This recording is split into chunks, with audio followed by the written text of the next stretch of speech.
Hello, welcome to my studio again. I thought I would show you a marionette. You'll notice that the strings are controlling the movements of this pig voice. Now, I'm going to bring the strings down. You can see they are attached to a control mechanism right here. These two operate the hands. See? I'll move back here. Hands. There's this one here controls one leg, and there's a string for the other leg. And those are called marionettes. Marionettes. And I'm making some marionettes for the Good Sport Show, and I want to show you how I'm coming along with that project next. Here are some puppet parts that were made out of a particular material called paper clay. It's like clay you would get out of the earth that's gray and made into pottery. And the fact that you can squeeze it and push it and turn it around and make it into bowls and make it into shapes just like you do pottery clay. But paper clay, when it dries, is paper. It's just hard paper. And so here's what the clay looks like when it's soft. See that? You can push it and pull it and form it into any shape you want. And when it dries, it's hard as, well, not quite as hard as a rock, but it's pretty tough material. And I made all the parts for the marionettes out of that material because when it dries and all the moisture leaves the paper clay, it's not very heavy. That's good and that's bad. The bad part is sometimes the marionette needs to be a little heavy in parts, like in the foot, so that when you lift the foot, it goes back down on the ground, kaboom. Here's a foot right here of the rabbit. And inside the foot, I put something called a metal washer.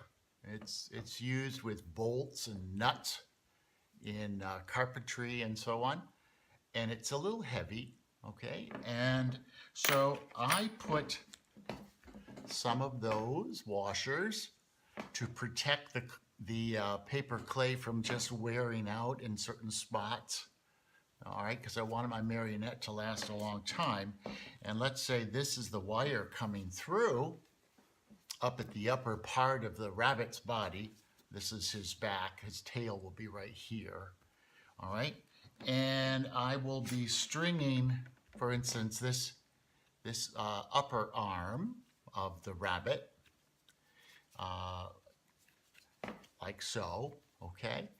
And now it can move up and down and make a movement. There's his elbow, and he'll have another joint right here, this sort of thing. And we've got this thing almost done. If you can imagine one more piece, he needs to have a paw, all right? So here's his paw. So all those parts will be assembled together, and certain parts will be heavy, so those parts can be pulled by gravity back to the floor of the stage, and other parts are not very heavy. Now, look at this fellow here. He has a movable mouth. This is the rabbit, and he's a tease, as you will see in the show, and he talks, okay? How do I make his mouth go up and down? Well, his lower jaw has one of those washers in it, so it always would flop down. If I didn't have a string, let's say we pretend this wire is string, it's wire, but let's pretend. It will go down under its on top of its nose, like so, and then down through his tongue, like so, and then I will use that string to make him talk.